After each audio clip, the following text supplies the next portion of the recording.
সময় ৭২-এ আপনাদের সবাইকে স্বাগতম। এনসিপির নেতাকর্মীদের দুর্দিন শুরু। এনসিপির প্রধান দুই নেতা হাসনাত আব্দুল্লাহ এবং নাহিদ ইসলামকে কঠিন গণধোলাই। দল বদলেছে, মানুষের ভাগ্য বদলায়নি বললেন নাহিদ ইসলাম।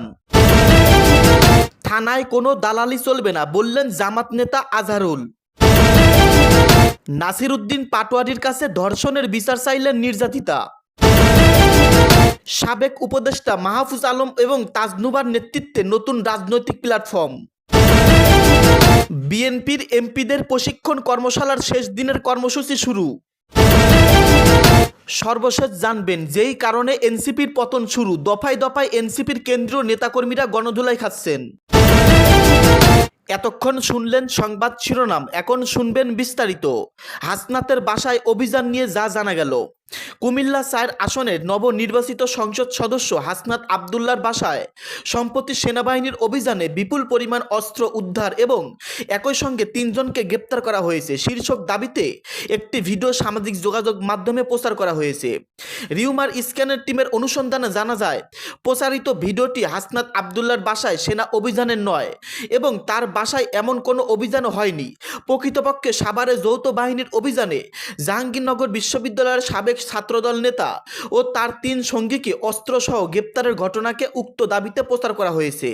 এ বিষয়ে অনুসন্ধান গত ৯ ফেব্রুয়ারিতে ৭১ টেলিভিশনের ইউটিউব চ্যানেলে প্রকাশিত একটি ভিডিও প্রতিবেদন খুঁজে পাওয়া যায়। উক্ত ভিডিওর সঙ্গে আলোচিত দাবিতে প্রচারিত ভিডিওর দৃশ্যের মিল রয়েছে। ভিডিওটির বিস্তারিত বিবরণী থেকে জানা যায় এটি সাভারের সেনা অভিযানের দৃশ্য। পরবর্তীতে প্রাসঙ্গিক কিওয়ার্ড সার্চের মাধ্যমে অনলাইন গণমাধ্যম দ্য ডেইলি ক্যাম্পাসের ওয়েবসাইটের আলোচিত বিষয়ে প্রকাশিত একটি প্রতিবেদন খুঁজে পাওয়া যায়। প্রতিবেদনের বিস্তারিত অংশ থেকে জানা যায় গত ৯ ফেব্রুয়ারি সাভারে যৌথ বাহিনীর অভিযানে অস্ত্রসহ জাহাঙ্গীরনগর বিশ্ববিদ্যালয়ের সাবেক ছাত্রদল নেতা নাহিদ সহ ৩ জনকে গ্রেপ্তার করা হয়েছে। গ্রেপ্তারের সময় তাদের কাছে থেকে দেশি বিদেশি অস্ত্র ও গোলাবারুদ উদ্ধার করা হয়। তাছাড়া হাসনাত আব্দুল্লাহর বাসায় সেনা অভিযানের দাবির বিষয়ে দেশীয় মূলধারার সংবাদ মাধ্যম কিংবা বিশ্বস্ত কোনো সূত্রও কোনো তথ্যের উল্লেখ পাওয়া যায়নি। সুতরাং সাভার যৌথ বাহিনীর অভিযানে জাহাঙ্গীরনগর বিশ্ববিদ্যালয়ের সাবেক ছাত্রদল নেতা ও তার ৩ সঙ্গীকে অস্ত্রসহ গ্রেপ্তারের ঘটনাকে হাসনাত আব্দুল্লাহর বাসায় সেনা অভিযান দাবিতে প্রচার করা হয়েছে, যা মিথ্যা। থানায় কোনো দালালি চলবে না বললেন এমপি আজহারুল। সাধারণ মানুষকে হয়রানি করতে থানাকে কেন্দ্র করে কোনো ধরনের দালালি চলতে দেওয়া হবে না বলে কঠোর হুঁশিয়ারি দিয়েছেন রংপুর ২ আসনের সংসদ সদস্য এটিএম আজহারুল ইসলাম। শুক্রবার ৬ মার্চ বিকালে বদরগঞ্জ সরকারি ডিগ্রি কলেজের হলরুমে একটি অনুষ্ঠানে পেশাজীবীদের সম্মান ইফতার মাহফিলে একথা বলেন তিনি আরও বলেন, অনেক সময় কিছু অসাধু ব্যক্তি থানার নাম ভাঙিয়ে সাধারণ মানুষের কাছ থেকে টাকা আদায়ের চেষ্টা করে এবং নানা ধরনের দালালির মাধ্যমে হয়রানি করে থাকে। এ ধরনের কর্মকাণ্ড বন্ধ করতে কঠোর অবস্থান নিতে বলেছেন থানা কর্মকর্তাকে। এ বিষয়ে বদরগঞ্জ থানার ভারপ্রাপ্ত কর্মকর্তা জাহিদ হাসান সরকার বলেন, থানায় সেবা নিতে আসা মানুষের কাছ থেকে কেউ দালালি বা অবৈধভাবে টাকা নেওয়ার চেষ্টা করলে তার বিরুদ্ধে আইনগত ব্যবস্থা গ্রহণ করা হবে। থানায় সেবা নিতে আসা মানুষকে কোনো ধরনের মধ্যস্থতাকারীর কাছ থেকে যাওয়ার পরামর্শ দেওয়া হয়। তিনি আরও বলেন, থানায় যে কোনো সেবা সরাসরি দায়িত্বরত কর্মকর্তাদের কাছ থেকে গ্রহণ করতে হবে। কোনো ব্যক্তি যদি থানার নাম ব্যবহার করে দালালি বা হয়রানি করার চেষ্টা করে তাহলে বিষয়টি দ্রুত পুলিশকে জানাতে অনুরোধ করা হয়েছে। পাটোয়ারির কাছে ধর্ষণের বিচার চাইলেন নির্যাতিতা। জাতীয় নাগরিক পার্টি এনসিপির মুখ্য সংগঠক নাসিরউদ্দিন পাটোয়ারির কাছে ধর্ষণের বিচার চেয়েছেন এক নির্যাতিতা নারী। শুক্রবার ৬ মার্চ বিকেলে রাজধানীর উত্তরা ফ্রেন্ডস ক্লাব মাঠে আয়োজিত জাতীয় নাগরিক পার্টির ঢাকা বিভাগীয় ইফতার মাহফিলে এসে এক নারী রাশিদা আক্তার নামের ওই নারী কান্নাজড়িত কণ্ঠে ধর্ষণের বিচার দেন। এ সময় নিজেকে চলচ্চিত্র জগতের সাবেক এক খলনায়কের দ্বারা মারধর নির্যাতনের অভিযোগ তুলে ওই নারী নাসিরউদ্দিন পাটোয়ারিকে জানান, গত বছর কুরবানির ঈদে গাবতলী গরুর বাজারে গরু দেখতে গিয়ে ওই চলচ্চিত্রের খলনায়কের নির্দেশে তার লোকজনের দ্বারা মারধর ও এসিড নিক্ষেপের শিকার হন। এ নিয়ে কোর্টে মামলা করায় পরবর্তীতে রাশিদা আক্তারের ১৪ বছর বয়সী মেয়েকেও ধর্ষণের শিকার হতে হয়েছে বলে অভিযোগ তোলেন ওই নারী। ইফতার মাহফিলে রাখা বক্তব্যে সারা দেশে ধর্ষণের বিরুদ্ধে কর্মসূচি দেওয়ার হুঁশিয়ারি দিয়ে নাসিরউদ্দিন পাটোয়ারি বলেন, আমরা দেখেছি দলীয় গুন্ডাপান্ডা দলীয় প্রশ্রয়ে ধর্ষণ ধর্ষণের অংশ নিচ্ছে। স্বরাষ্ট্রমন্ত্রীর প্রথম কাজ হচ্ছে বাংলাদেশের ধর্ষণ বন্ধ করা। তিনি বলেন, আমরা স্পষ্ট করে বলতে চাই, যারা অপরাধী তাদের কোনো দল নেই, কিন্তু দলীয় পরিচয় ব্যবহার করার সুযোগ দেওয়ার কোনো চেষ্টা করবেন না। এ কারণে স্বরাষ্ট্রমন্ত্রীকে বলবো, দ্রুত উদ্যোগ নিন। এনসিপির ঢাকা বিভাগীয় ইফতার মাহফিলে প্রধান অতিথি হিসেবে উপস্থিত ছিলেন এনসিপির আহ্বায়ক নাহিদ ইসলাম, এছাড়া আরও অনেকেই।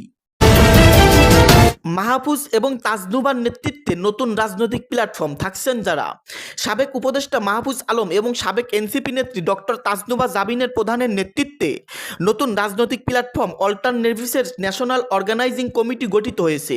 এ কমিটিতে মোট 17 জনকে অন্তর্ভুক্ত করা হয়েছে। অল্টারনেটিভসের পক্ষ থেকে জানানো হয়েছে, বর্তমান রাজনৈতিক প্রেক্ষাপটে তরুণদের সক্রিয় অংশগ্রহণ এবং নতুন রাজনৈতিক চিন্তার বিকাশ খুব জরুরি। বিশেষ করে তারা লক্ষ্য করেছেন যে দেশের রাজনৈতিক ও সামাজিক প্রেক্ষাপটে ছাত্র জনতার আশা ও স্বপ্ন অনেকাংশে হ্রাস পেয়েছে। এ পরিস্থিতিতে মোকাবেলায় জুলাইয়ের ছাত্র জনতার হারানো স্বপ্ন পুনরুদ্ধার কমিটির অন্যতম উদ্দেশ্য। নতুন কমিটি দেশের বিভিন্ন জেলায় সাংগঠনিক কার্যক্রম পরিচালনার পাশাপাশি ছাত্র, শ্রমিক, কৃষক ও সাধারণ জনগণকে সংলাপ ও যোগাযোগের মাধ্যমে একত্রিত করে সংগঠন গড়ে তোলার কাজ করবে। অল্টারনেটিভসের পক্ষ থেকে জানানো হয়েছে, এ কমিটি ভবিষ্যতে দেশব্যাপী সাংগঠনিক কার্যক্রমের মূল নেতৃত্বের দায়িত্ব পালন করবে। কমিটির সভাপতি মাহফুজ আলম বলেন, আমরা চাই তরুণরা সরাসরি অংশগ্রহণ করে দেশের রাজনৈতিক ভবিষ্যৎ গঠনে সক্রিয় ভূমিকা রাখুক। অল্টারনেটিভসের লক্ষ্য নতুন চিন্তা, নতুন দৃষ্টিভঙ্গি এবং সমাজের বিভিন্ন শ্রেণীকে একত্রিত করে শক্তিশালী সাংগঠনিক কাঠামো গড়ে তোলা। কমিটি সূত্র জানায়, আগামী কয়েক মাসে দেশের বিভিন্ন জেলায় সফর এবং জনসংযোগ কর্মসূচির মাধ্যমে তারা স্থানীয় স্তরে সাংগঠনিক কার্যক্রম জোরদার করবে। উল্লেখ্য, গত 8ই ফেব্রুয়ারি রাজধানী ঢাকায় অনুষ্ঠিত একটি আলোচনা সভার মাধ্যমে অল্টারনেটিভস যাত্রা শুরু করে। বিএনপির এমপিদের প্রশিক্ষণ কর্মশালার শেষ দিনের কর্মসূচি শুরু।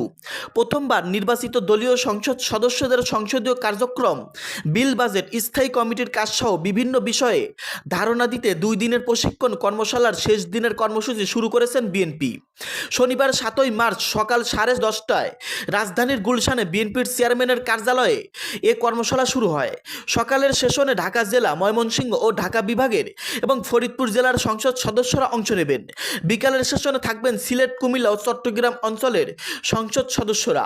বিএনপির পক্ষ থেকে জানানো হয়েছে, আগামী 12ই মার্চ ত্রয়োদশ জাতীয় সংসদের প্রথম অধিবেশনকে সামনে রেখেই মূলত নবনির্বাচিত জনপ্রতিনিধি ও মন্ত্রীদের জন্য এই প্রশিক্ষণের ব্যবস্থা করা হয়েছে। অভিজ্ঞ সাবেক আমলা, একাডেমিশিয়ান ও সাবেক সংসদ সদস্যদের মাধ্যমে এমপিদের দায়িত্ব, মন্ত্রিসভার সদস্যদের সংসদীয় রেওয়াজ ও মন্ত্রণালয় পরিচালনার দক্ষ করে তুলতে কৌশলগত ভূমিকা কেমন হবে তা তুলে ধরা হবে এই কর্মশালায়। দর্শক, এতক্ষণ শুনলেন আপনারা গুরুত্বপূর্ণ নিউজ। আসলে আমাদের দেশে কি ঘটতেছে, কি ঘটতে চলেছে, আজকের এই প্রতিবেদন সম্পর্কে, আজকের এই নিউজ সম্পর্কে আপনাদের ব্যক্তিগত মতামত ভিডিওর কমেন্টে অবশ্যই লিখে জানিয়ে দিবেন। ভিডিওটি শেষ করার আগে ছোট্ট একটি রিকোয়েস্ট, সময় 72 ইউটিউব চ্যানেলটাকে সাবস্ক্রাইব করে সঙ্গেই থাকবেন। ধন্যবাদ।